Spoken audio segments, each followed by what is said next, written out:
안녕하세요. 대바이 서재입니다. 어느덧 한 해의 끝자락에 와 있습니다.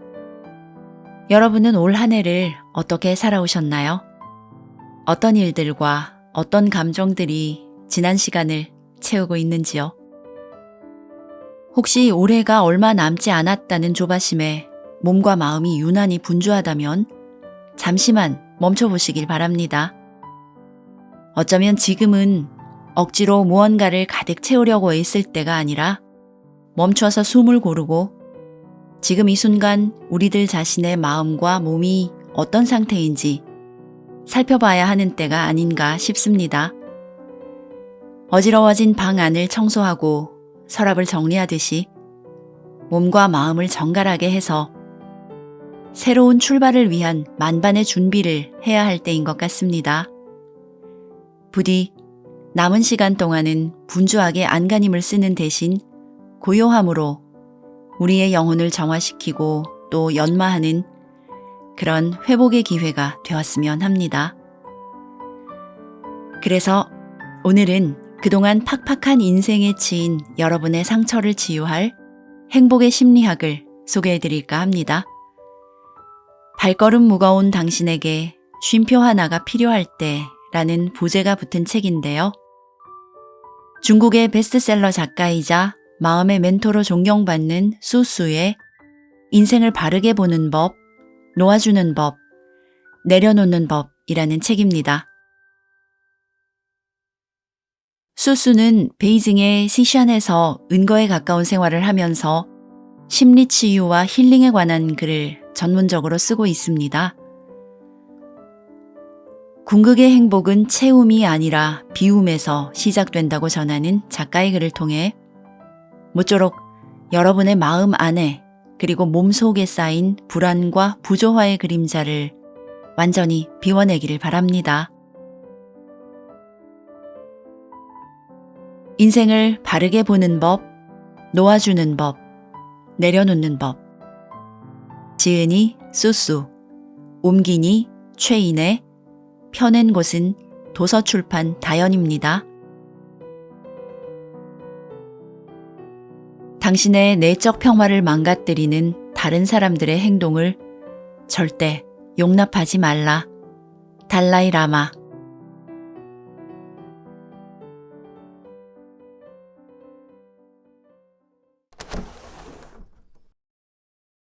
불안과 초조는 현대인의 가장 두드러지는 특징이다. 자신이 무엇을 하고 싶은지 알 수 없을 때, 무엇 하나 끝까지 해내지 못하고 금세 포기할 때, 무슨 일을 하든 마음이 뿌리를 내리지 못하고 자꾸 남의 떡이 크게 보일 때, 감정의 기복이 심하고 작은 손실에도 쉽게 화가 날 때, 외로움과 유혹에 지나치게 약하며 고통을 조금도 견딜 수 없을 때, 이럴 때 우리는 불안과 초조의 덫에 걸려 있음을 확인하게 된다. 먹고 살기 어려운 시대에는 의식주 문제를 해결하는 것이 인간의 가장 근원적인 욕망이었다. 그러나 이 문제가 해결된 지금 현대인에게는 새로운 생존 욕망이 생겨났다. 바로 마음의 평안과 궁극의 행복을 얻고자 하는 욕망이다. 그런데 불안과 초조와 스트레스라는 야수가 이 욕망을 성취하지 못하도록 방해하고 있는 것이다. 눈에 보이는 야수라면 도망치거나 숨기라도 할 텐데 이 심리적 야수는 우리의 마음속 깊은 곳에 숨어 있는 보이지 않는 적이다. 그러니 대체 어떻게 해야 할까? 방법은 단 한 가지, 스스로 마음을 돌리는 것뿐이다. 당신은 자석이다. 스스로 행복하고 자기 자신을 사랑하며 이 세상을 향해 충만한 선의를 갖고 있으면 아름다운 일들이 자연히 당신에게 달라붙는다. 그러나 늘 비관적이고 우울하며 주변의 모든 것을 향해 적대감과 원망만 뿜어내면 부정적인 일들이 연달아 딸려온다. 왜냐하면 자신이 뿜어내는 아우라가 같은 성질의 일을 끌어당기기 때문이다. 그래서 행복한 사람에게는 행복한 일이, 불행한 사람에게는 불행한 일이 계속 반복되는 것이다. 행운과 악운은 모두 당신이 당신 마음의 자력을 어떻게 쓰느냐에 달렸다. 이것이 바로 마음의 비밀이다. 사실 우리 안에는 나도 모르는 나 자신이 수없이 많다. 그래서 평소에는 온순하지만 때로는 사악해지기도 하고 겉모습은 연약해 보일지라도 속마음은 강인할 수 있다. 즉, 나 자신조차 내가 어떤 사람인지 명확히 알 수 없다는 뜻이다. 따라서 우리는 평생 진정한 자신은 어떤 사람인지 또 어떤 사람이 될 수 있는지를 찾아야 한다. 만약 당신의 꿈이 아직 실현되지 않았다면 그것은 당신이 아직 자기 마음속에 있는 이상적인 자신이 되지 못했기 때문이다. 그러니 다른 사람들은 쉽게 얻는데 왜 나는 그렇지 못한가 라고 생각하지 말라. 이 세상에 쉽게 얻어지는 것은 없다. 남들보다 더 좋은 것을 갖고 싶다면 남들보다 더 많이 고생하고 노력해야 하는 법이다. 물론 고생한다고 반드시 보상받을 수 있는 것은 아니지만 무언가를 얻고 싶다면 먼저 그에 상응하는 대가를 치러야 함은 확실하다. 별다른 노력도 없이 아무런 대가도 지불하지 않고 얻은 무언가는 그만큼 가치가 떨어지게 마련이다. 에너지 보존 법칙은 물리학뿐만 아니라 모든 세상사에 적용된다는 사실을 잊지 말자. 인생에는 오로지 어제, 오늘, 내일만이 존재한다. 마찬가지로 세상에는 오직 세 가지 일만 있다. 나의 일, 남의 일, 하늘의 일이 바로 그것이다. 하늘의 일은 우리가 바꿀 수도 거부할 수도 없다. 그저 받아들여야 한다. 이미 벌어진 일 역시 우리 힘으로 바꿀 수 없기 때문에 하늘의 일로 여기는 수밖에 없다. 즉, 이런 일은 나와 상관없는 일로 여기는 마음가짐이 필요하다. 바꿀 수 없는 일, 이미 너무나 명확하게 결정된 일을 붙들고 고민해봤자 아무 소용이 없다. 차라리 한 걸음 물러서서 해탈한 마음으로 손해를 최소화하거나 새로운 기회를 찾을 공리를 하는 편이 훨씬 바람직하다. 남의 일은 말 그대로 다른 사람에게 벌어지는 일이다. 여기서 남은 가족, 배우자, 자녀까지도 포함된다.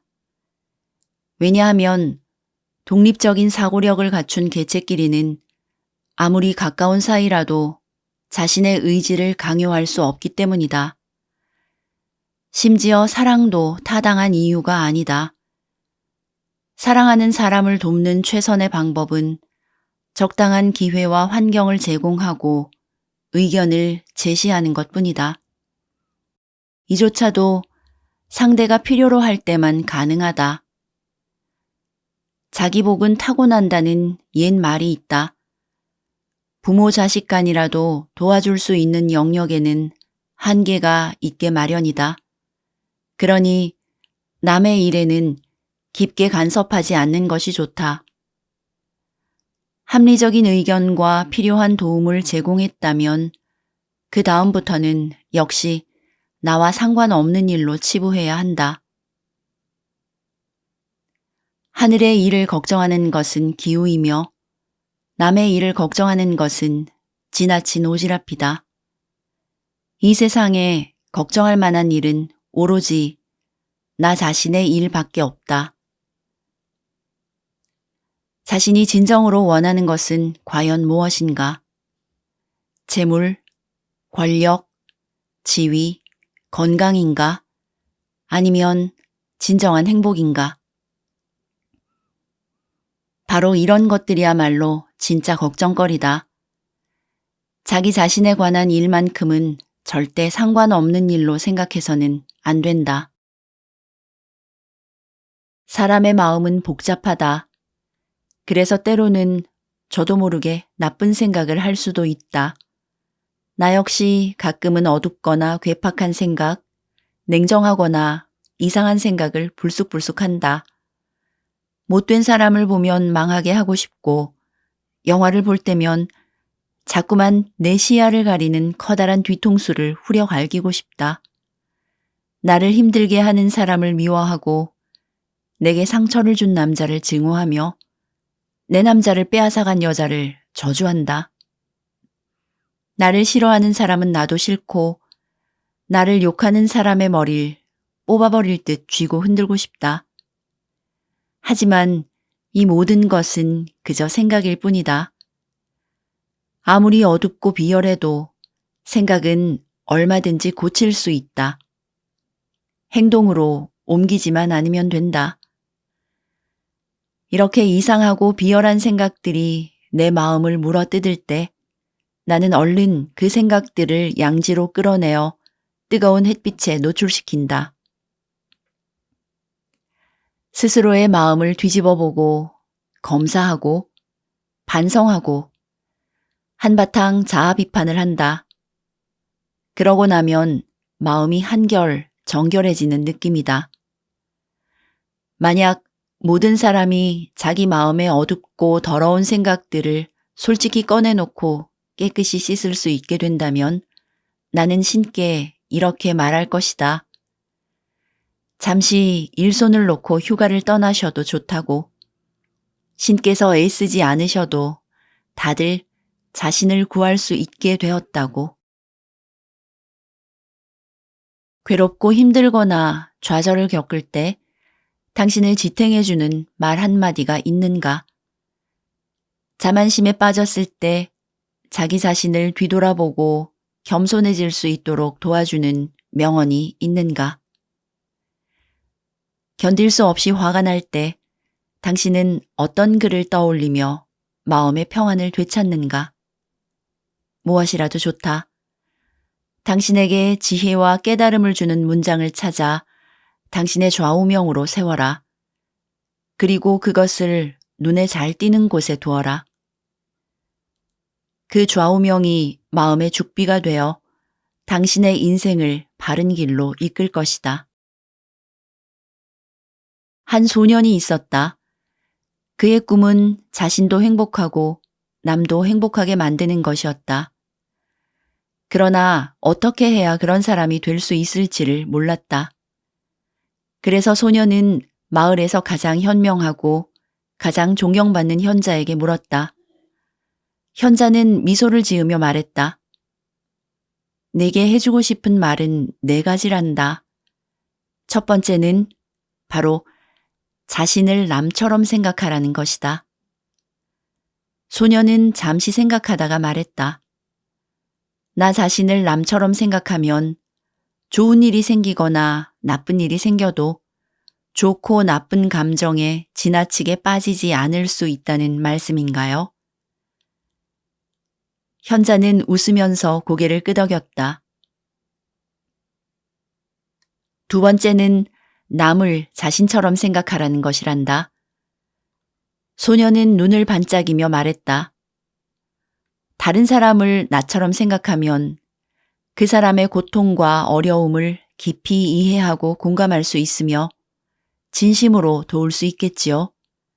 물론 다른 사람이 기뻐할 때 나 역시 똑같은 기쁨을 느낄 테고 말이죠.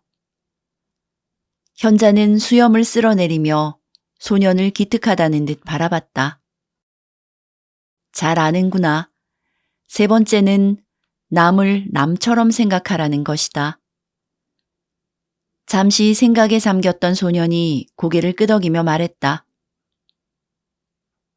그 말씀은 다른 사람을 존중하라는 뜻인가요? 자신의 기준을 남에게 요구하지 말고 자기 뜻대로 남을 바꾸려 들지 말라는 가르침으로 들립니다. 현자는 큰 소리로 웃었다. 참으로 지혜로운 아이로구나. 네 번째는 자신을 자신처럼 생각하라는 것이다. 이 원칙들은 듣기에는 쉬운 것 같아도 실천하기가 결코 쉽지 않지. 이 네 가지를 명심하고 평생의 좌우명으로 삼거라. 그 다음은 살면서 경험을 통해 확인하면 된단다. 일생의 행복은 평생을 들여 깨닫는 것이며 현실 속에서 실천하고 검증해야 하는 것이다. 따라서 좌우명을 정했다면 눈에 잘 띄는 곳에 두어야 한다. 벽, 거울, 자주 쓰는 수첩 맨 앞장에 써 붙여두거나 책상 오른편에 아예 새겨놓아도 좋다. 눈에 띄는 곳에 적어둠으로써 시시각각 나의 마음과 생각을 일깨워야 한다. 그리고 일상생활 속에서 좌우명을 원칙으로 삼고 엄격히 지켜야 한다. 불행한 사람들은 대부분 내일을 걱정하거나 어제를 후회하느라 오늘을 그저 흘려보낸다. 사하라 사막에 사는 잿빛 모래쥐는 건기가 올 때쯤이면 풀뿌리를 모아 저장하기 시작한다. 이른 아침부터 늦은 저녁까지 온 사막을 죄다 헤집고 다니며 열심히 풀뿌리를 모은다. 그런데 건기를 날 수 있을 만큼 충분히 풀뿌리를 저장한 뒤에도 모래쥐들은 여전히 끊임없이 풀뿌리를 찾아다닌다. 그렇지 않으면 불안감에 떨며 날카로운 소리로 울어댄다. 모래쥐 한 마리가 건기를 나기 위해 필요한 풀뿌리는 2kg 정도이지만 실제로 모아들이는 양은 10kg이 넘는다. 그중 대부분은 썩어버리는데도 모래쥐들은 여전히 풀뿌리를 필요 이상으로 모아들인다. 연구에 따르면 모래쥐의 이러한 습성은 유전인자에 의해 결정된 것이라고 한다. 다시 말해 모래쥐는 태생적으로 걱정이 많다. 그래서 고통과 피곤에 시달리면서도 필요한 양의 몇 배, 심지어 몇십 배나 많은 풀뿌리를 모은다. 순전히 걱정 때문에 하지 않아도 될 고생을 하는 것이다. 인간이라고 모래쥐와 다를까? 내 친구 중에 학업과 연구에 지나치게 많은 힘을 쏟은 이가 있다. 비록 학문적인 성과는 올렸지만 자기 몸을 돌보지 않은 탓에 결국 건강을 잃고 말았다. 나중에 그는 이렇게 한탄했다. 인생은 길어. 인생을 순서대로 차근차근 점진적으로 사는 것이 얼마나 중요한지를 나는 이제야 깨달았어. 우리의 생명력은 현금 카드와 비슷하다. 끊임없이 채워넣고 적당히 빼서 써야 그 가치가 사라지지 않는다. 채워 넣을 줄은 모르고 빼서 쓰기만 하면 결국 가치가 사라지고 엄청난 빚과 부담만 쌓일 것이다. 어떤 일에 전심전력을 다하는 것이 무조건 좋지만은 않다. 특히 아집과 욕심이 얽히면 더욱 그렇다. 다른 일을 해야 할 시간까지 한 가지 일에 쏟아붓게 되기 때문이다.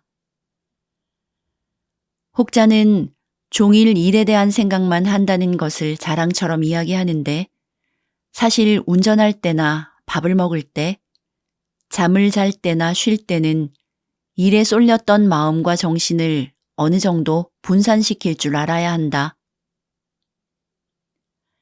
일에 전심전력으로 몰두하면 단기간에 좋은 성과를 낼 수 있을지는 모르나 장기적으로 보면 얻는 것보다 잃는 것이 더 많다.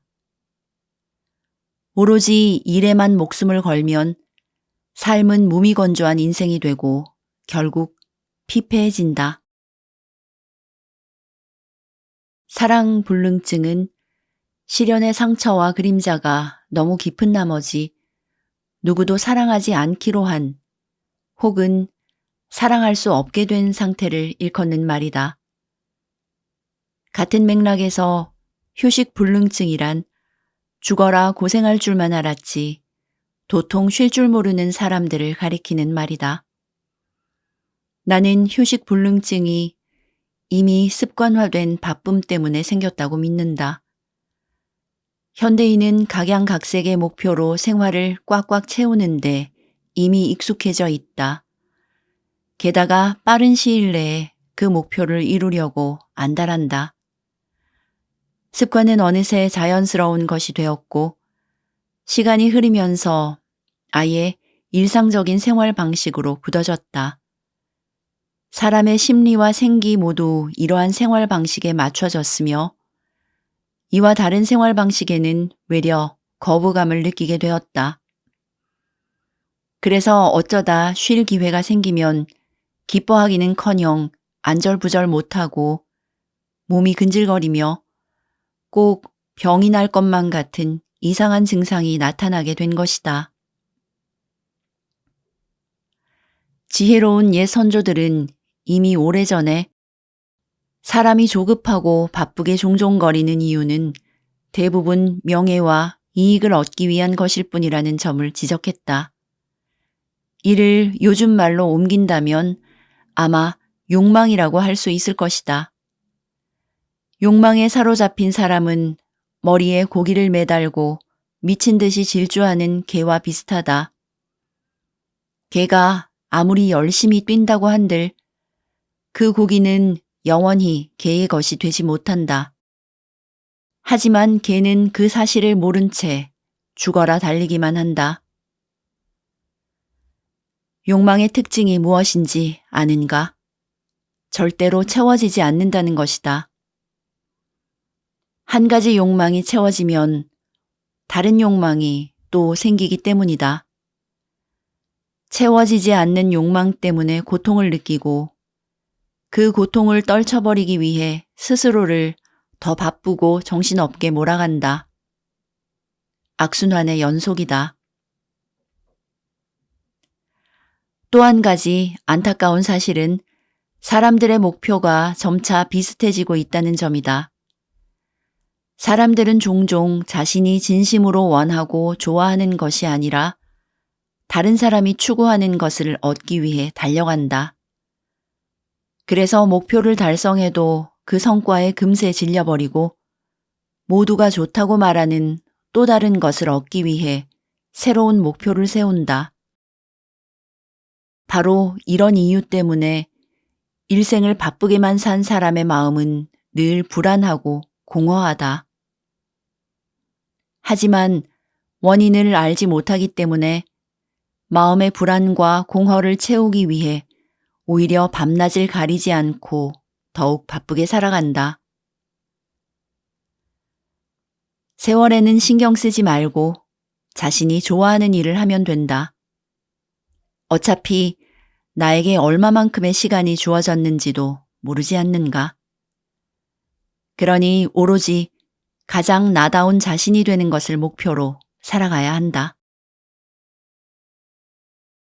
시간은 스펀지에 흡수된 물과 같아서 마른 것처럼 보여도 꼭 쥐어짜면 한두 방울쯤은 떨어지게 마련이다.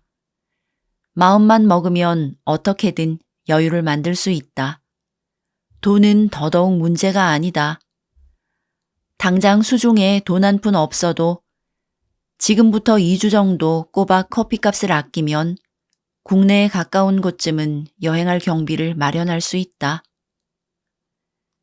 인생에는 스스로 미루더라도 시간이 기다려주지 않는 일들이 매우 많다. 때를 놓치면 영영 돌이킬 수 없는 일도 있다. 사람은 누구나 마음속에 줄곧 바라왔으나 기회가 없어서 실현하지 못한 꿈을 한가득 안고 살아간다. 하지만 대부분은 갖가지 핑계로 꿈들을 몇 년씩 방치해둔다. 그러면서 늘 지금은 때가 아니다라고 말한다. 하지만 정말 그럴까? 정말 기회가 없고 때가 아닌 것일까? 그렇지 않다. 사실은 결단력, 행동력, 실행력이 부족할 뿐이다. 무언가 하고 싶다는 마음이 들 때 즉시 행동에 옮기지 않고 차일피일 미루다 보면 결국 그 일을 할 기회는 영영 오지 않는다. 심지어 그런 바람을 표현할 기회조차 사라져버린다. 그때 가서 땅을 치며 후회한들 무슨 소용이 있겠는가? 생각난 그때 바로 실천하는 것이 좋다. 지금 당장 움직여라. 마음이 바라는 대로 행동하는 것이야말로 최고의 자유다. 살면서 특히 미뤄서는 안 될 것이 두 가지 있다. 첫째는 부모에게 효도하는 것이다. 옛말에 나무는 고요히 있고자 하나 바람이 멈추지 않고 자식은 봉양하고자 하나 부모는 기다려주지 않는다라고 했다. 우리는 일이 바쁘다는 핑계로, 시간이 없다는 핑계로, 또는 잔소리를 듣기 싫다는 핑계로 부모님을 소홀히 대한다. 그러나 앞서 말한 바와 같이 우리가 철들 때까지 부모님이 기다려주신다는 보장은 어디에도 없다. 그러니 더 이상 미루지 말고 부모님과 더 많은 시간을 함께 보내라.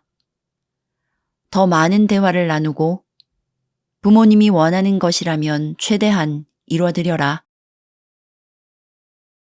둘째는 친구나 지인처럼 나에게 관심을 가져주고 또 내가 관심을 갖고 있는 사람들과 자주 연락하고 만나는 것이다. 늘 관용과 사랑으로 그들을 대하라. 서로 알게 되었다는 것 자체가 소중한 인연이라는 증거다. 그러니 우정을 지속하는데 아무런 아쉬움도 남지 않게 하라.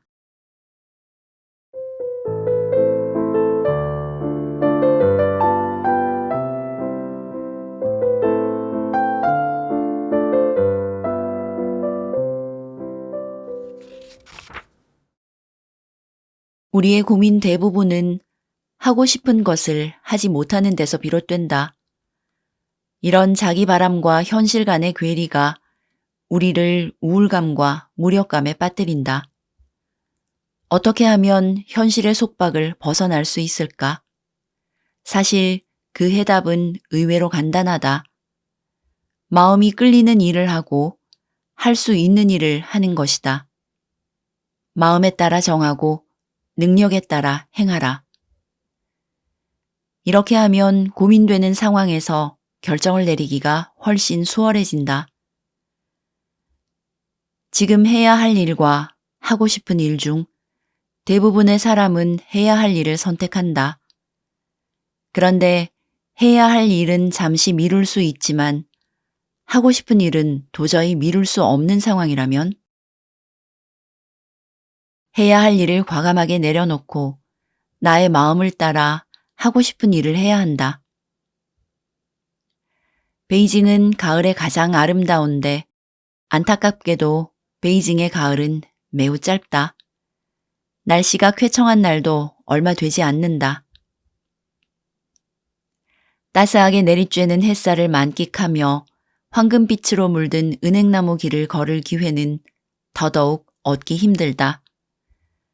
그래서 이번 가을 나의 소원은 햇살 좋은 날 데아위타이 근처의 은행나무 길을 산책하며 멍하니 시간을 보내는 것이었다. 그런데 얼마 전 그 소원을 이룰 수 있는 맑은 날이 찾아왔다. 하필이면 원고 마감 기한이 바로 코앞이었다. 나는 고민에 빠졌다. 원고를 쓸 것인가? 아니면 나가서 이 아름다운 가을날을 만끽할 것인가? 5분쯤 고민한 후 나는 결심했다. 나가자. 나가기로 결심한 이유는 간단했다. 원고는 하루쯤 미뤄도 되지만 날씨는 나를 기다려주지 않을 것이기 때문이다. 만약 오늘 밤 큰 바람이 불어서 은행나무 잎이 다 떨어진다면 어쩌지? 소원 성취를 위해 또다시 1년을 기다려야 하나? 게다가 이미 아름다운 가을날의 마음을 빼앗긴 이상 책상 앞에 앉아 있어 봤자 원고 한 장 제대로 쓰지 못할 것이 분명했다. 결국 나는 밖으로 나가 내 생의 가장 아름다운 가을날을 원 없이 만끽했다. 그 다음 능력에 따라 일하는 것에 대해 생각해보자. 만약 자기 성격대로 할 수 없는 상황이 생긴다면 그때는 객관적인 형편에 맞춰서 할 수 있는 일을 해야 한다. 건널 수 없는 강 앞에서 발길을 돌리는 것도 일종의 지혜다. 눈앞의 길이 막혔을 때는 내가 할 수 있는 일을 먼저 생각해라. 그러면 남들이 보지 못하는 활로를 발견할 것이다. 사람은 누구나 자유를 갈망한다. 하지만 진정으로 자유를 누리는 사람은 많지 않다. 사실 자유는 많이 가지는 것보다는 쉽게 내려놓을 줄 아는 데서 시작된다. 사람들은 지금의 내 생활을 부러워한다. 매우 자유로워 보이기 때문이다. 그들은 내게 돈도 있고 시간 여유도 있으니 얼마나 좋으냐는 말을 자주 한다. 하지만 이는 아무것도 몰라서 하는 소리다. 분명히 나는 자유로운 편이고 시간 여유도 있다. 하지만 돈은 없다. 오히려 내게 부럽다고 말하는 사람들이 돈은 나보다 더 많을 것이다. 그럼에도 나는 지금의 소박한 자유가 좋다. 학창시절 나는 돈이 꽤 있는 편이었다. 한 달 생활비가 다른 친구들의 1년치 생활비보다 많았으니 정확하게는 돈이 아주 많았다고 해야 옳으리라. 넘치는 생활비 덕에 옷장에는 늘 예쁜 옷이 가득했다. 게다가 이성에게 인기도 있어서 매일 연애 편지나 교제 제안을 받곤 했다. 하지만 그때의 나는 조금도 자유롭지 않았다. 오히려 항상 수동적이었고 금방이라도 미쳐버릴 것 같은 괴로움에 시달렸다. 당시 내게 가장 필요한 것은 사랑이었는데 정작 내가 좋아하는 남자는 끊임없이 다른 여자에게 눈길을 주었다. 그래서 나는 옷장이 예쁜 옷으로 가득한데도 습관적으로 쇼핑을 나갔고 미친 듯이 옷을 사들였다. 마음에 안 들면 몇 번이고 다시 가서 옷을 바꿨다. 그러면서도 더 예쁘고 완벽한 옷을 찾지 못할까봐 불안에 떨었다. 학업에서도 늘 최고가 아니면 안 됐다.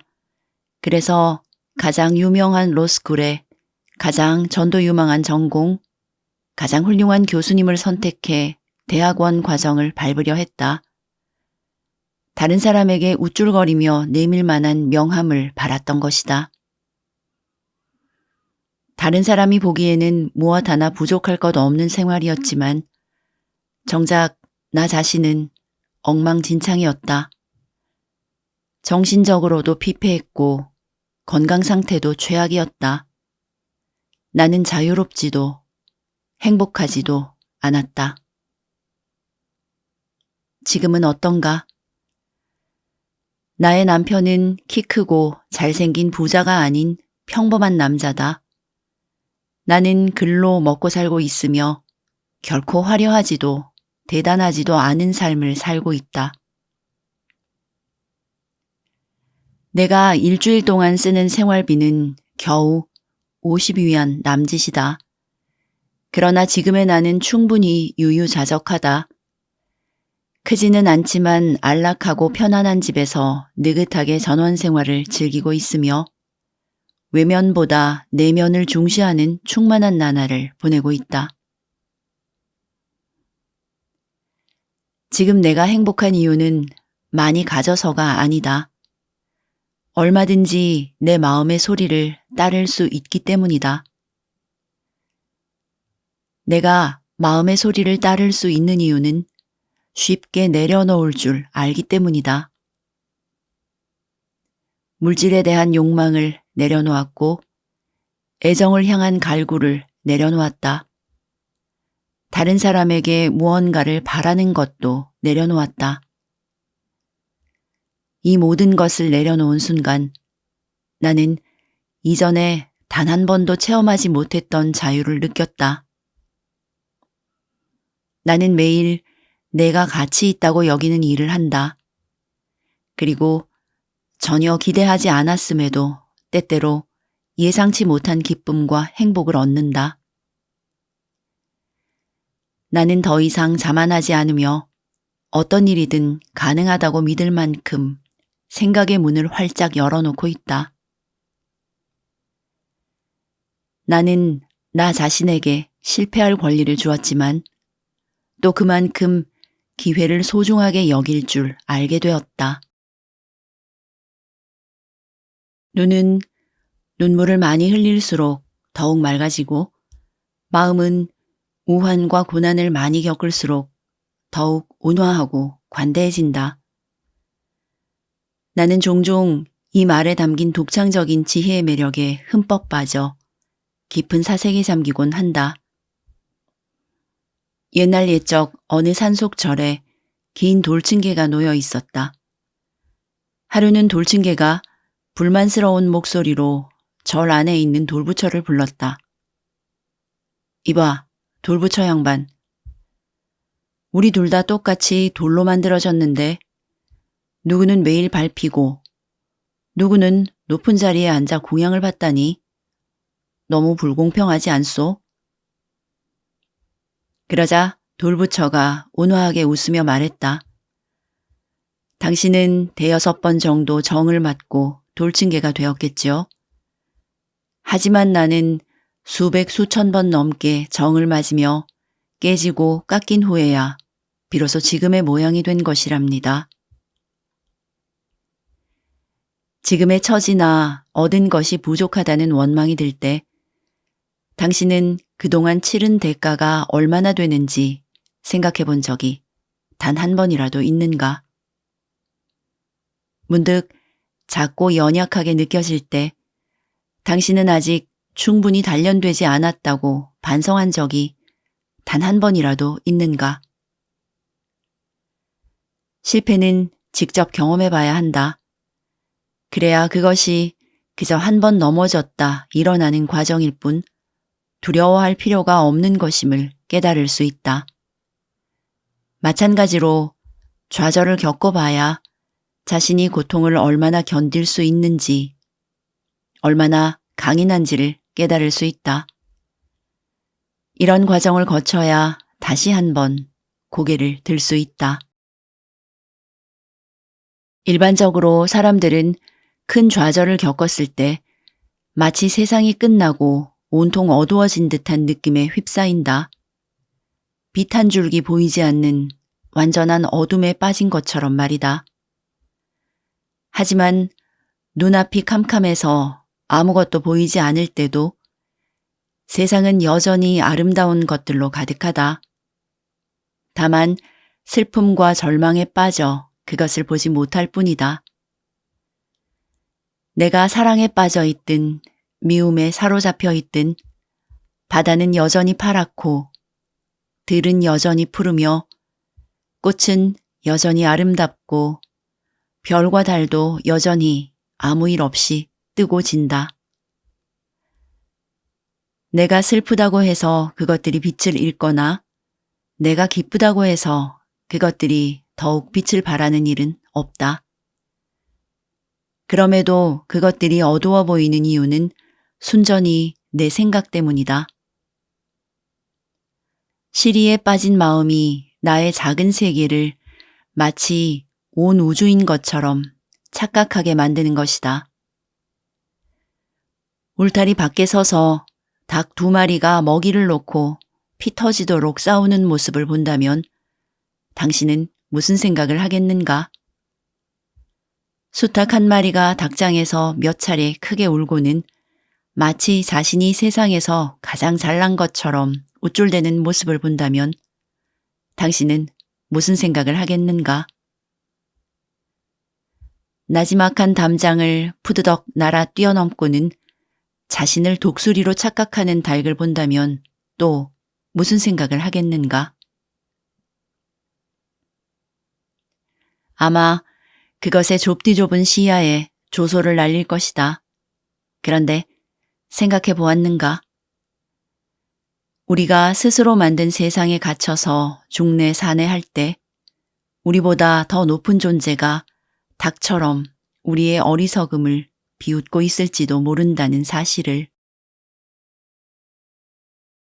중국계 미국인이자 저명한 심리학자인 리슈 씨는 자신의 저서 멋진 엄마에서 짤막하지만 감동적인 이야기를 소개했다. 한 소녀가 창턱에 엎드려서 창밖을 바라보고 있었다. 마침 밖에는 소녀가 아끼던 강아지의 장례식이 치러지고 있었다. 소녀는 주체할 수 없는 슬픔에 휩싸여 한없이 눈물만 흘렸다. 그런데 그 모습을 본 할아버지가 황급히 소녀를 다른 창문으로 이끌었다. 그 창문 밖에는 할아버지가 평소 심혈을 기울여 가꾼 장미정원이 있었다. 아름다운 장미를 보고 향기로운 꽃향기를 맡는 동안 소녀는 조금씩 슬픔을 잊고 다시금 원래의 명랑한 모습을 회복했다. 할아버지는 소녀의 머리를 쓰다듬으며 다정하게 말했다. 얘야, 너는 잘못된 창문을 열었던 거란다. 우리는 살면서 얼마나 많은 순간을 잘못된 창문을 열어 슬퍼하고 괴로워했던가. 괴롭고 질식할 것 같은 위기의 순간에는 희망과 기쁨으로 가득한 창문을 열어주는 누군가의 도움이 필요하다. 사실 그 도우미는 다름 아닌 바로 나 자신의 마음이다. 무엇을 볼지, 어디를 향할지는 모두 나의 손에 달려있기 때문이다. 그러니 부정적인 생각에 얽매여서 스스로를 궁지로 몰아넣지 말라. 아픔과 상처에서 눈을 돌리고 긍정과 희망의 창문을 열 때 비로소 인생의 아름다운 풍경을 보게 될 것이다. 인간이 동물과 다른 가장 큰 차이점은 생각할 수 있다는 점이다. 그런데 생각이 너무 많은 것도 병이다. 생각을 지나치게 많이 하면 집중력이 저하되고 행동도 굼떠진다. 타인의 말 한마디, 표정 하나, 동작 하나에도 온갖 상상의 나래를 펼친다. 예를 들어 상사가 당신에게 이렇게 말했다고 치자. 저번에 말한 보고서 작성 중이지? 어쩌면 상사는 마침 당신을 보고 그 보고서가 우연히 생각나서 지나가는 말로 물은 것일지도 모른다. 하지만 생각이 너무 많은 당신은 그 말을 듣자마자 바삐 머리를 굴리기 시작한다. 무슨 뜻이지? 나를 못 믿어서 그러는 건가? 일일이 말하지 않으면 내가 하지 않을 것 같았나? 설마 내가 능력이 없다고 생각하는 건가? 이렇듯 온갖 생각이 꼬리에 꼬리를 물고 머리를 가득 채우다 보면 어느새 내가 어떻게 할 것인가 보다는 남이 나를 어떻게 볼 것인가에 온통 관심이 쏠리게 된다. 상사가 별말하지 않았는데도 마음이 불안하고 머릿속이 어지러운 것 역시 생각이 너무 많은 탓이다. 이렇게 부정적 생각이 계속 쌓일 경우 심하면 인간관계까지 나빠질 수 있다. 사실 우리는 매일 너무 많은 생각을 한다. 그래서 온갖 걱정과 고민, 시시비비가 생기는 것이다. 그러나 평소 자신이 얼마나 복잡하게 머리를 굴리는지 알지 못한다. 그래서 가끔은 참선이나 명상을 통해 머릿속을 비울 필요가 있다. 차분하게 앉아 최대한 머리를 비우려고 노력하다 보면 자신의 생각을 통제하는 것이 고삐 풀린 망아지를 단속하는 것보다 훨씬 더 어렵다는 사실을 깨닫게 된다. 한 가지 생각이 사라지기도 전에 다른 생각이 떠오르고 생각이 꼬리에 꼬리를 물고 일어난다. 그야말로 쑥대밭이 따로 없다. 이처럼 생각은 하는 것보다 안 하는 것이 훨씬 어렵고 힘들다. 그렇기에 인내심을 갖고 생각을 버리는 연습을 해야 한다. 만약 당신이 다른 사람의 말투, 눈빛, 행동, 평가 하나하나에 괴로워한다면 그것은 이미 자기 통제력을 잃었다는 의미다. 조금만 덜 생각하고 또 바르게 생각하는 법을 배우자. 그러면 삶이 훨씬 자유로워질 것이다. 안타깝게도 이 세상에는 아무 의도나 목적 없이 순수하게 친절을 베푸는 사람이 적다. 목적성을 가진 사람은 항상 남도 자신과 마찬가지로 모종의 의도가 있을 것이라는 기본 전제를 깔고 타인을 대한다. 그래서 이들에게 인간관계란 기본적으로 give and take다. 문제는 항상 의도와 목적을 가지고 인간관계를 맺다 보니 늘 긴장과 걱정 속에 살게 된다는 점이다. 생각해보라. 누구를 만나든 항상 상대의 진짜 의도를 추측해내려고 신경을 곤두세워야 한다면 얼마나 피곤하겠는가. 행복하게 살려면 머리는 단순하게, 마음은 비우는 것이 좋다. 그래야 편해진다. 살다 보면 미운 사람 한둘쯤 생기게 마련이다. 상사에게 내 험담을 하는 직장 동료, 호시탐탐 나의 애인을 노리는 연적, 처음부터 끝까지 내게 상처만 준 전 애인, 내 뒤통수를 치고 계약을 빼앗아간 경쟁사 직원. 이들을 미워하지 않기란 하늘의 별 따기보다도 어렵다. 어디 그뿐이겠는가? 사소하게는 버스 정류장에서 새치기를 하는 사람부터 지하철에서 내 발을 밟고도 사과 한마디 하지 않는 사람에 이르기까지 이 세상에는 미워할 수밖에 없는 사람이 차고도 넘친다. 하지만 생각해보자. 정말 그들을 꼭 미워해야만 하는 것일까? 전혀 그럴 필요가 없다. 우리가 아무리 이를 갈며 그들을 미워한들 정작 미움받는 사람은 그 사실도 모르는 채 별일 없이 잘 살게 마련이니까. 사실 미움은 받는 사람보다 그를 미워하는 사람에게 더 큰 해악을 끼친다. 누군가를 미워하면 에너지를 굉장히 많이 소모하게 마련이다. 그러니 건강에도 해롭고 심적 상태도 크게 흔들린다. 그에 반해 내가 미워하는 사람은 먹을 것 다 먹고 놀 것 다 놀면서 잘 산다. 남아프리카 공화국 최초의 흑인 대통령 만델라는 무려 27년 동안이나 옥살이를 하며 온갖 고초를 당했다. 그런데 대통령 취임식에 그는 과거 자신을 학대했던 교도관 3명을 초청했다. 그들을 예의를 갖춰 맞이함으로써 현장에 있던 사람들은 물론 전 세계 관중을 침묵 속에 빠뜨렸다. 자신의 행동에 대해 그는 이렇게 설명했다.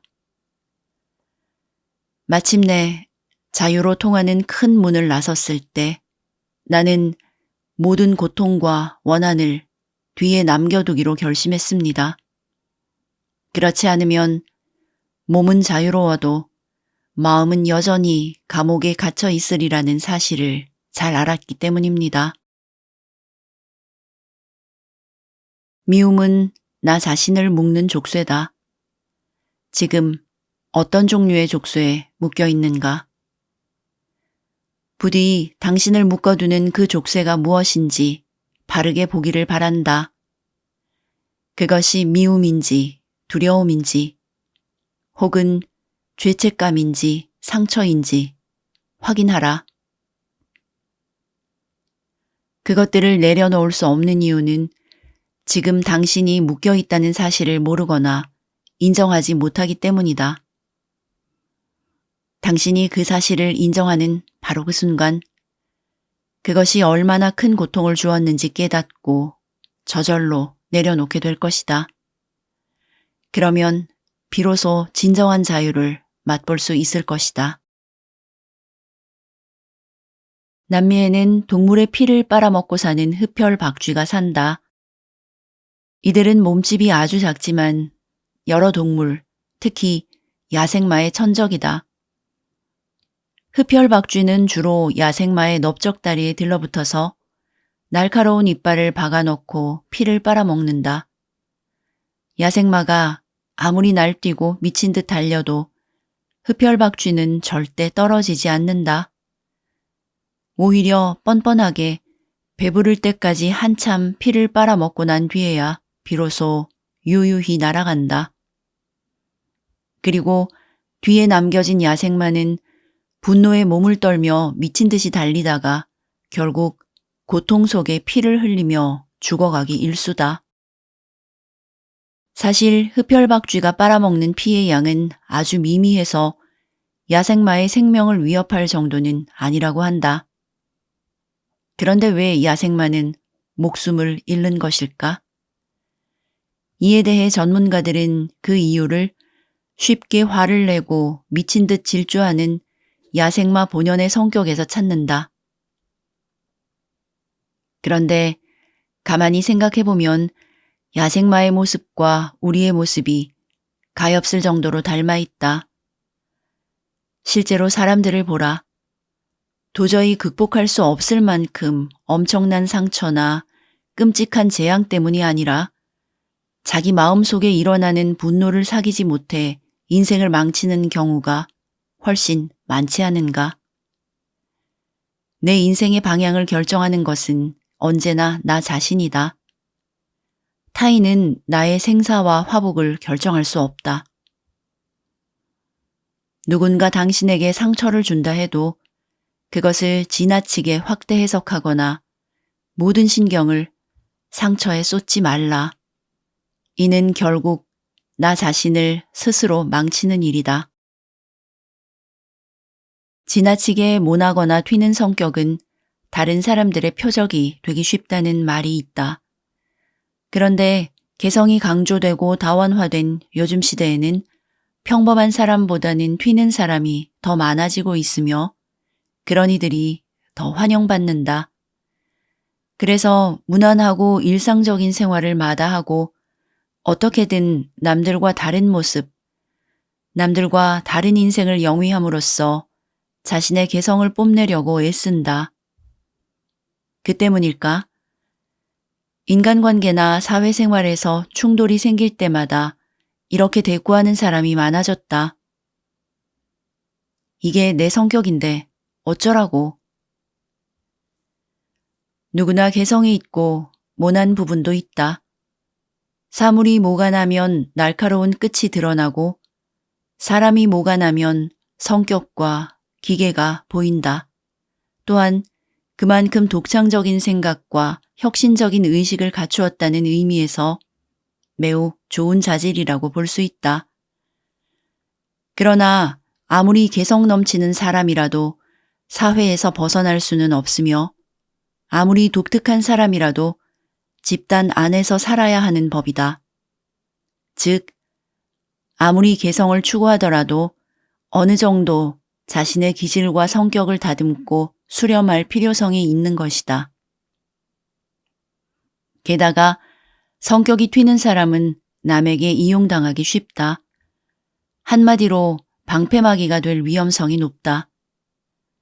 만약 자기 스스로 모난 성격이거나 개성이 뚜렷하다고 판단된다면 성질대로 행동하기 전에 냉정하게 생각해보자. 지금 너무 충동적이지는 않은가? 남에게 상처를 주는 건 아닐까? 상황을 전반적으로 고려했는가? 혹시 다른 사람에게 이용당하는 것은 아닌가? 성격대로 무턱대고 행동하거나 말하기 전에 스스로에게 이런 질문을 던지는 것만으로도 불필요한 갈등이나 위험을 크게 줄일 수 있다. 살면서 내가 원하지 않는 것보다 원하는 것에 주의를 집중해야 한다. 그러나 안타깝게도 사람들은 대개 원하지 않는 일을 생각하는데 시간과 에너지를 쏟는다. 어쩌면 우리가 실패하는 이유는 능력이 부족해서가 아니라 환경에서 비롯된 스트레스를 이기지 못했기 때문일 수도 있다. 우리의 마음이 외부에서 오는 거대한 스트레스를 이기지 못한 것이다. 우리는 우리가 보는 곳으로 가게 마련이다. 지나친 근심, 두려움, 염려는 스트레스만 가중시킬 뿐 일을 망친다. 관심과 주의를 내가 하고 싶은 일, 내가 바라는 일, 목표에 온전히 집중하라. 그러면 물이 자기 길을 만들며 흘러가듯 모든 일이 자연스레 풀려갈 것이다. 믿음을 가지고 집중해서 생각하면 어떤 일도 반드시 이룰 수 있다.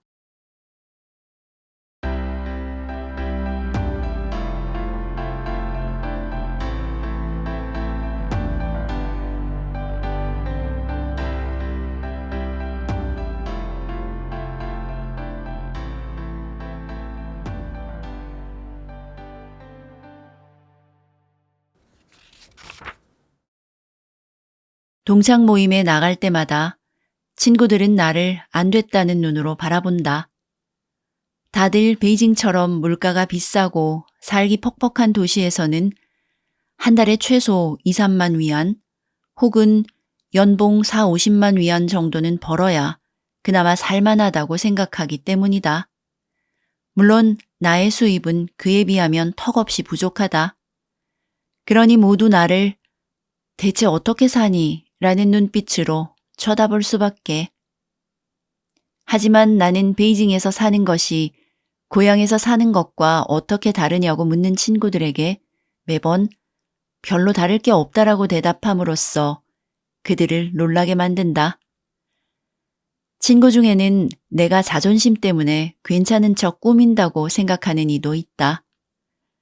상류사회의 생활은 아예 꿈도 못 꾸니 평범하게 사는 것이 더 좋다며 내가 짐짓 호기를 부리는 것이라고 생각하는 모양이다.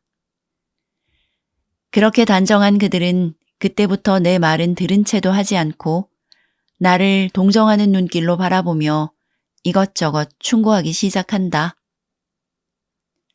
원고를 좀 더 많이 쓰라는 둥, 인맥을 잘 이용해 보라는 둥, 인기를 끌만한 글을 구상해 보라는 둥 하는 식으로 말이다.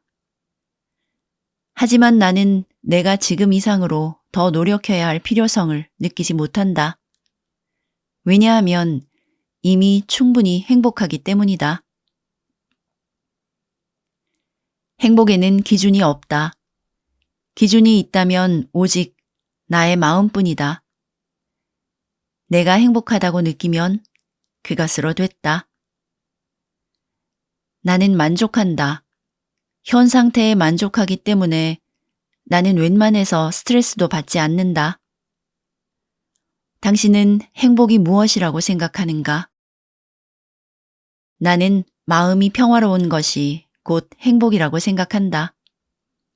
그렇다면 마음이 평화로운지 아닌지는 어떻게 판단할까? 어떤 일이든 억지로 되게 하려고 애쓰지 않는 상태야말로 마음이 평화로운 상태일 것이다. 아무 일도 하지 않아도 불안하거나 초조하지 않고 좋고 나쁨에 얽매이지 않는 그런 상태 말이다. 반대로 마음이 평화롭지 않으면 나도 모르게 뭐라도 해야겠다는 초조감에 사로잡힌다. 그게 옳은 것이든 그른 것이든 상관없다. 가만히 있을 수 없게 되는 것이다. 마음이 평화로우면 몸도 편안해진다. 이렇게 편안한 상태에서는 부정적인 생각이 좀처럼 들지 않는다. 또한 부정적인 생각이 없으면 앞으로 살아갈 방향과 진심으로 바라는 것이 더욱 명확해진다. 그 순간 당신이 해야 할 일은 마음의 소리에 귀를 기울이고 그것을 담담하게 받아들이는 것이다. 무언가를 억지로 변화시키려 할 필요는 없다. 굳이 애쓰지 않아도 주변의 모든 것은 자연히 변해간다.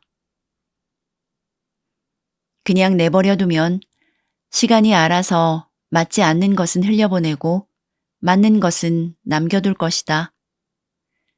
마치 강물의 흐름에 몸을 맡기듯 시간의 흐름에 당신 자신을 맡겨라.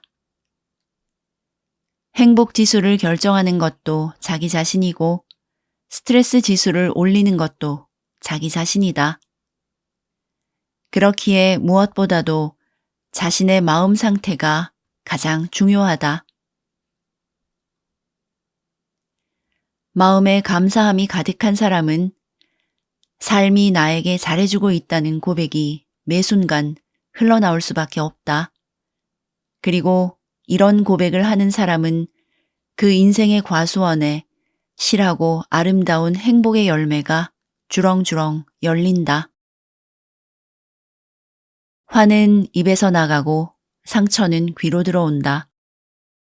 그런가 하면 어떤 일들은 차라리 모르는 것이 약이 될 때가 있다. 나 자신을 보호하기 위해 때때로 우리는 입과 귀를 단속해야 한다. 말하지 말아야 할 것은 말하지 않고 듣지 않아야 할 것은 듣지 말라는 뜻이다. 어느 날 한 남자가 철학자를 찾아와 다급한 어조로 말했다. 꼭 알려드려야 할 소식이 있어서 왔습니다만. 잠깐만요. 철학자는 그의 말을 끊으며 물었다. 지금 말하려는 소식은 세 가지 채에 걸은 것입니까? 세 가지 채라니요? 그게 무엇입니까? 당황한 남자가 되물었다. 첫 번째 채는 바로 진실입니다. 지금 나에게 말하려는 소식은 진실이 맞습니까? 모르겠습니다. 저도 길에서 우연히 들었습니다. 그럼 두 번째 채로 걸러야겠군요. 지금 나에게 말하려는 소식이 진실이 아니라면 적어도 선의에서 우러난 것이어야 합니다. 그렇습니까? 남자는 주저하며 대답했다. 아니요. 사실은 정반대입니다만. 철학자는 다시 한번 그의 말을 끊었다. 그렇다면 세 번째 채를 써보죠. 묻겠습니다. 지금 당신을 흥분하게 만든 그 소식이 정말로 그토록 중요한 것입니까? 남자는 부끄러운 기색으로 말했다. 아니요. 그다지 중요하지 않습니다. 철학자가 말했다. 그 소식이 진실도 아니고 선의에서 우러난 것도 아니며 더구나 중요하지도 않다면 부탁건대 나에게 말씀하지 말아 주십시오. 그러면 당신과 나 사이에 아무런 문제도 생기지 않을 것입니다. 우리 역시 이야기 속의 남자처럼 자신에게도 남에게도 좋을 것이 전혀 없는 소식을 말하고 싶어서 입이 근질거릴 때가 많다. 이런 경우 먼저 진실, 선의, 중요함의 세 가지 채로 자신이 하려던 말을 거른다면 그중 많은 수가 근본적으로 쓸데없고 굳이 말할 이유도 없는 것임을 깨닫게 될 것이다. 말은 양날의 검이다. 신이 나서 누군가에게 비밀을 말하거나 혹은 듣고 있을 때 사실 우리는 자신도 모르게 상처를 주고받는다. 다만 그것을 자각하지 못할 뿐이다. 그래서 무엇보다 나 자신의 입과 귀를 단속할 줄 알아야 한다. 자기 입과 귀를 단속할 줄 알아야만 자기 삶도 제대로 관리할 수 있다. 세상에 비밀 없는 사람이 있을까? 사실 나는 비밀을 싫어한다. 그래서 최대한 비밀이 생기지 않도록 노력한다. 또한 누군가 내게 다른 사람에게는 말하지 마. 사실은 하고 비밀을 말할 것처럼 운을 떼면 모기를 때려잡을 때보다 더 잽싸게 알고 싶지 않다고 딱 잘라 말한다. 마음속에 무언가를 숨기고 혹시 잠꼬대로라도 그것을 말해버리게 될까봐 전전긍긍하는 것은 생각만으로도 답답하다. 그래서 스트레스를 최대한 덜 받기 위해 비밀은 만들지도 알지도 않으려고 한다. 그러나 아무리 노력해도 많든 적든 비밀이 생길 수밖에 없다. 하늘을 우러러 한 점 부끄러움도 없는 이가 세상에 과연 얼마나 되겠는가? 문제는 비밀이 생겼을 때의 대처 방법이다. 마음속에 꼭꼭 숨겨두고 끙끙 앓는 것은 결코 좋지 않다. 실제로 대부분의 심리 카운슬러도 마음에 담아두지 말고 털어놓기를 권한다. 하나, 자신에게 털어놓기. 새어나가지 않는 비밀이란 없다. 아무리 다른 사람에게 말하지 말라고 신신당부를 한다 한들 비밀을 말하는 순간 자신을 팔아넘기는 셈이나 다름없다. 그러니 아무도 몰랐으면 하는 비밀이 있다면 그 누구에게도 말하지 말라. 말해야 한다면 자기 자신에게 말하라. 자신에게 털어놓기는 마음의 답답함을 해소하는 가장 좋은 방법이며 효과도 기대 이상이다. 방식도 어렵지 않다. 평소 속으로 혼잣말 하던 것을 밖으로 소리내어 말하면 된다.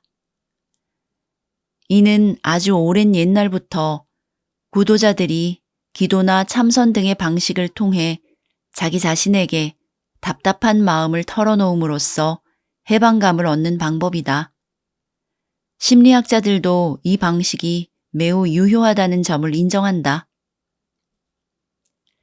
자기 자신에게 무언가를 말하려고 시도하는 것만으로도 마음속에서는 이미 그에 따른 반응이 일어나기 때문에 나쁜 정서를 환기시키는 효과를 기대할 수 있다. 둘, 동물에게 털어놓기. 동물은 사람의 말을 하지 못하니 입이 무거울 수밖에 없다. 게다가 굉장히 성실한 청자이다. 그들은 갑자기 선생으로 변해 당신을 가르치려 들지도 않고 당신의 판단력을 흐려놓지도 않는다. 잘 들어주고 절대 비밀이 새어나갈 염려도 없는 대상이니 얼마나 완벽한가. 그래서 아무에게도 말할 수 없는 비밀이 생겼을 때 동물만큼 정서적으로 위로가 되는 존재도 없다. 동물에게 비밀을 털어놓는 것을 처량하다고 생각하지 말라. 심리학자들은 동물이 주는 심리적 안정은 인간 청자가 주는 것보다 훨씬 강하다고 말한다. 실제로 동물은 주인의 감정 변화에 매우 민감하게 반응한다. 또한 말하는 대신 손을 핥아주는 등 풍부한 신체 언어로 아픈 마음을 따뜻하게 감싸준다. 반려동물을 키워본 사람이라면 이들이 얼마나 큰 위로와 힘이 되는지 충분히 공감할 것이다. 셋, 사물에게 털어놓기. 태양, 달, 구름, 벽, 나무, 강, 인형 같은 것 말이다. 나는 그 중에서도 달에게 비밀 털어놓기를 가장 좋아한다.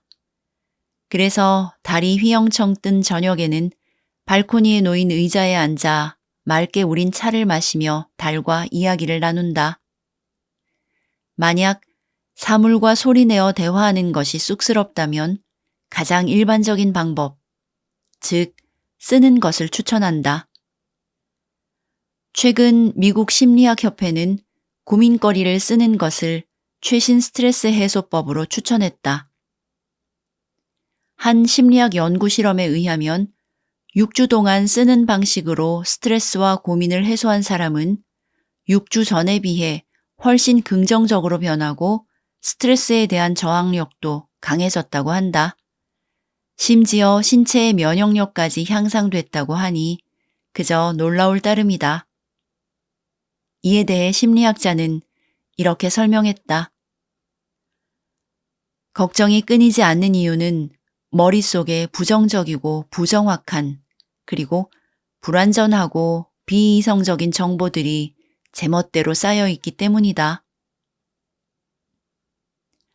이런 걱정거리를 일기 등으로 쓰면서 정리해보면 사실 그중 절반은 괜한 걱정이었다는 사실을 발견하게 된다. 또한 줄곧 나를 괴롭혔던 심각한 일도 종이 위에 쓰면서 정리하다 보면 그 스트레스 정도가 크게 완화되는 것을 알 수 있다. 어느 수행자가 겐지스 강가에서 좌선을 하고 있었다.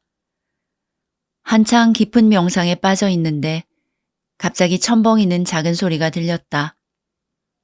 눈을 떠보니 전갈 한 마리가 물에 빠져 허우적대고 있었다. 수행자는 손을 뻗어 전갈을 건져주었다. 하지만 곧 전갈의 독침에 쏘이고 말았다. 그러나 수행자는 아무 일도 없었다는 듯 전갈을 놓아주고 다시 좌선을 시작했다. 잠시 후 또다시 물소리가 들려왔다. 전갈이 또 강물에 빠진 것이다. 수행자는 아까와 마찬가지로 전갈을 구해줬고 또 독침에 쏘였다. 하지만 이번에도 별말 없이 다시 자리를 잡고 앉았다. 시간이 흐른 후 똑같은 일이 또 벌어졌다. 곁에서 그 모습을 처음부터 지켜본 사람이 혀를 차며 말했다. 참으로 어리석은 사람이구려. 아니, 전갈이 사람을 쏜다는 사실을 모르오? 수행자가 미소를 지으며 대답했다. 압니다. 벌써 3번이나 쏘였는걸요. 그런데 왜 자꾸 구해주는 거요? 독을 쏘는 것이 전갈의 본성이고 자비를 베푸는 것은 나의 본성입니다. 전갈의 본성 때문에 나의 본성이 바뀌어서야 되겠습니까? 수없는 상처와 아픔을 겪으면서 우리는 원래의 꿈과 열정을 잃어버리고 냉담하게 마음의 문을 걸어 잠그는 사람으로 변해간다. 그러면서 스스로에게 변명한다. 내가 처음의 순수함을 지키지 못한 게 아니야. 다만 변하지 않으면 이 험한 세상에서 나 자신을 도저히 지킬 수 없으니까 변하는 거야. 상처받고 아픔을 겪어보니까 이 세상이 얼마나 무서운 곳인지 알겠어. 내가 먼저 웃어 보이면 상대방도 나에게 웃어줄 것이라고 장담할 수 없는 게 이 세상이야. 그러니 어쩌겠어. 적응하는 수밖에, 변할 수밖에. 더 이상 순진하게 굴지 말고 적당히 위장할 줄도 알아야 해. 원래의 나가 아닌 다른 나로 변해야 한다고. 대다수의 사람은 오로지 자기 자신을 보호하기 위한 목적으로 스스로를 변화시킨다. 하지만 그런다고 해서 정말 자신을 보호할 수 있을까? 나는 매일 밤 잠자리에 들기 전 거울을 보며 나 자신에게 환히 웃어준다. 그리고 내가 하는 일은 옳은 것이며 나는 아름다운 사람이고 내일도 나 자신으로 살 것이라고 스스로에게 소리내어 다짐한다. 그러면 나의 심장은 내일에 대한 기대와 행복감으로 두근두근 뛰기 시작한다. 그 심장 소리를 들으며 입가에 미소를 띠고 잠들면 다음날 아무리 일찍 일어나도 전혀 피곤하지 않다. 오히려 얼굴에서 광채가 난다. 당신은 당신의 마음을 들여다본 적이 있는가? 마음의 매무새를 가다듬은 적이 있는가?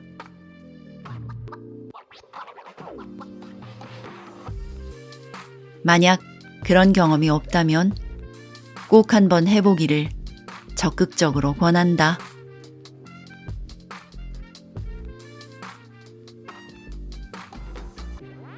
행복으로 가는 길은 없다. 행복이 곧 길이다. 붓다. 대바의 한 줄 평.